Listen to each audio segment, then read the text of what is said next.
Mukhang mainit na naman yung dugo niya. Palagi naman. Okay, class, bring out one sheet of yellow paper. Mag-essay kayo. Patay, yellow pad. Be, Scarlett, pengin naman ako niyan.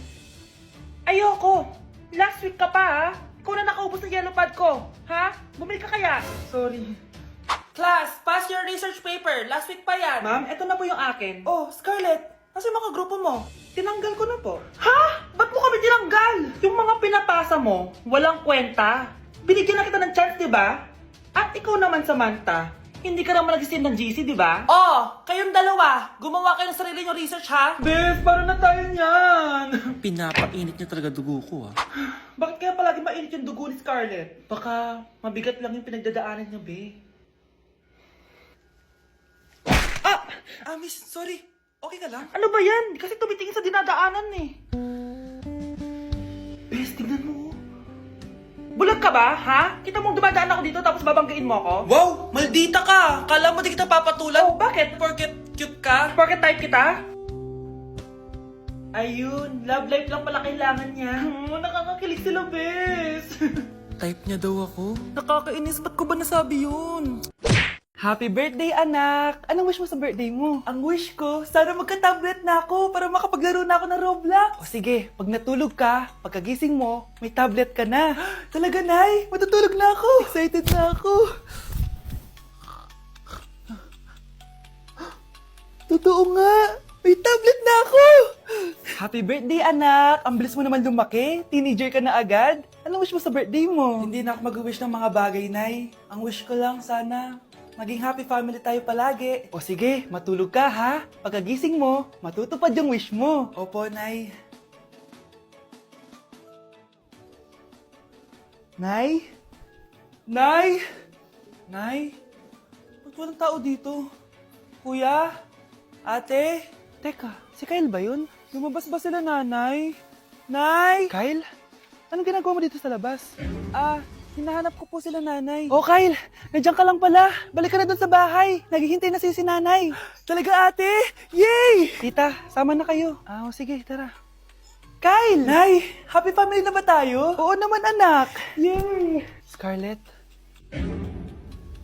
anong nangyari sa kanya? Patay na si nanay, pati yung dalawa naming kapatid. Namatay sila nung birthday niya. Kaya tuwing magbe-birthday siya, sila yung hinahanap niya. Grabe pala yung trauma. Anak, malapit na tayo magsama. Talaga, Nay? Sobrang miss ka na namin, Kyle. Excited na kami, Kyle. Excited na rin ako, mga ate, kuya.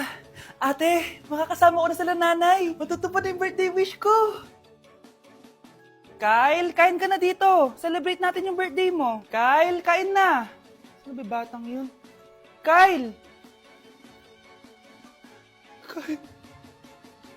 Kyle. Kuya, try mo po yung sikat na mango na ice cream. Mango na ice cream? Mango is my favorite flavor, so let's try it. Wow, parang ang sarap niya. Tara, bili tayo. So, papunta na ako sa convenience store para hanapin yung famous na mango na yan. Sabi nila meron daw dito sa Vietnam. Kaya pumunta ako dito sa Circle K. Guys, meron dito oh. Hello, kompleto. Guys, excited na ako matry ito. Bilhin na natin. Grabe, napakamahal naman ng mga yan. Ayun guys, binili ko yung mango, yung lemon, tsaka yung peach. Eto na sila. Tikman na natin. Unahin na natin tong si mango kasi ito yung pinakasikat. Sirain ko na. Wow! Mukha talaga siyang mangga in real life, guys. Tapos dito siya hahawakan. Okay, unang kagat.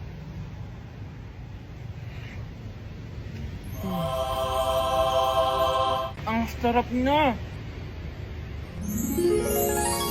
Lasa talaga siyang mangga, promise, na may konting gatas. Medyo maasim din siya na onte. 10 out of 10 to sa akin, guys. Okay, next naman itong peach. Mukha siyang puwet ng bata, oh. Okay, kagatin na natin. Ang nostalgic ng lasa niya. Nangingilo ako, guys, sobrang lamig. Pero ang sarap niya, hindi siya sobrang asim, di rin siya sobrang tamis. Like, sobrang sakto lang talaga. For me, 9.5 out of 10 to. Okay, last, etong lemon. Wow, mukha talaga siyang lemon, no? Okay, unang kagat. Ba't parang wala siyang lasa? Tapos, hindi rin siya lasang lemon. Parang ice cream na wala lasang wala. Wala akong nalalasahan. Alam ba kami sakit na ako. 2 out of 10 lang to sa akin kasi hindi niya ako na-satisfy. For me, masarap naman sila kaya itry nyo guys. At kung may gusto pa kayo ipatry sa akin, itatry natin yan. So comment lang kayo guys. Bye! Ang bago nating top 1 ay si Samantha. Ang galing mo, Samantha. Naku, basic lang yan. Paano nangyari yun? Pasado kayong lahat, pero may isang bagsak. Si Scarlett, halatang favorite mo si Samantha. Pares lang kami ng average. Paano ako bumagsak? Di ba sinasagot mo ako? Eh, di bagsak ka ngayon? Umanda ka sa akin. A few moments later. Class, mag-behave kayo. Nandito yung principal natin. Magandang umaga, class. Kamusta yung bago nating teacher? Gusto ko pong i-report yung teacher na yan dahil may favoritism po yan. Favoritism? Sinungaling ka, Scarlett! Mabait sa amin si ma'am. Opo, ma'am. Mabait po ako sa kanila. Pantay-pantay lang po yung tingin ko sa kanila. Huwag mo na pagtakpan nanay mo, Samantha.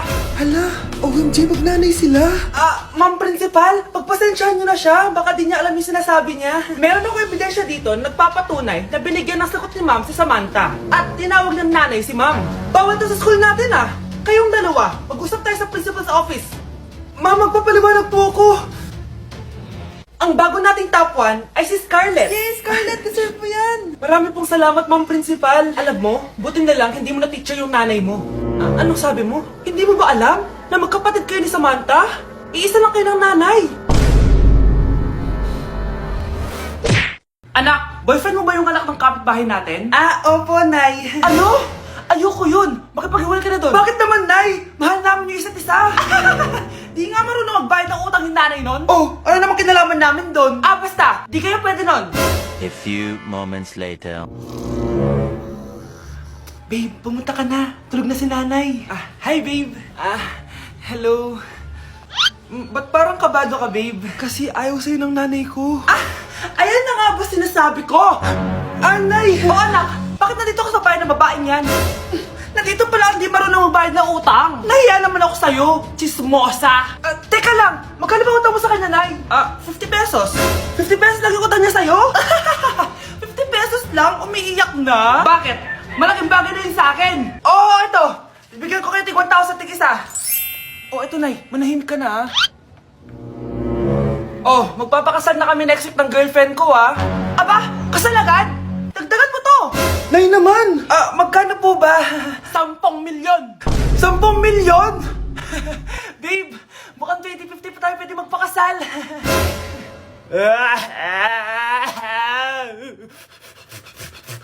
Huwag niyo ko ikulong! Hindi ako scammer! Itigil niyo na yan! Hindi si nanay ang scammer. Pero nasa bahay na to, ang totoong scammer. Hoy bata, huwag kang mangialam. Wala ka namang ebidensya. Pero Nay, alam ko hindi ko yung scammer. Tara na, sumama ka na sa akin. Mga anak, aayusin ko to ha? Babalik din ako, okay?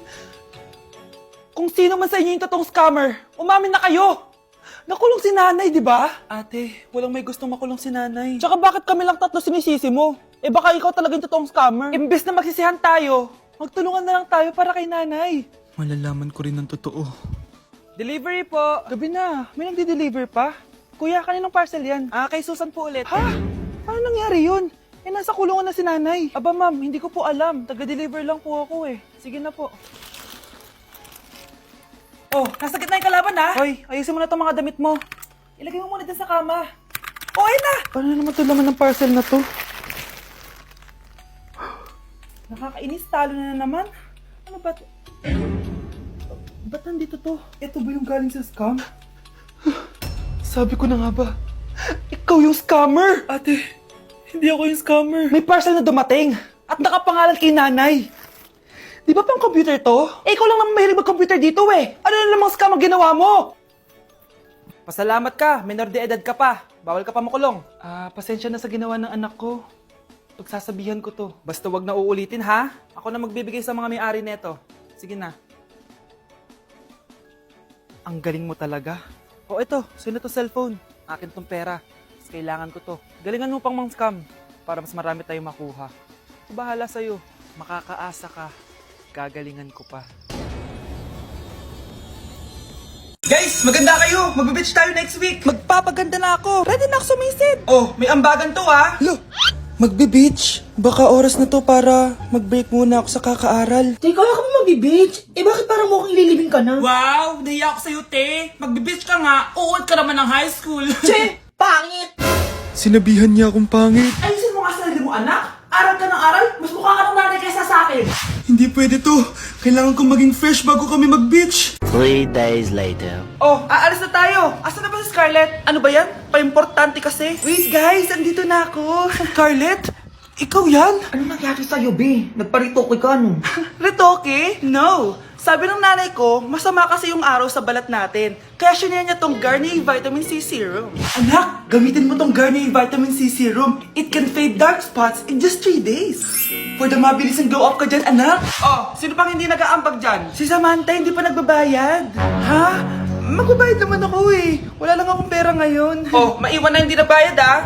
Kawawa ka naman, hindi ka makakasama sa amin. Oh, sa'yo na to. Baka sakaling maging fresh ka din like me. Salamat ah! Bye! Punta na kami sa beach. Anak ko, binilan kita ng bagong cellphone. Di ba gusto mo to? Oh, thank you po, Nay. Magagamit ko po to sa school. Nay, meron din po ba ako? Anak, sa susunod ka na lang ha. A few moments later. Wow, bagong cellphone? Ang ganda, di ba? Pwedeng patingin? Sige ate, oh! Paborito ka talaga ni nanay, no? Deserve mo naman. Salamat, ate! Deserve mo din to.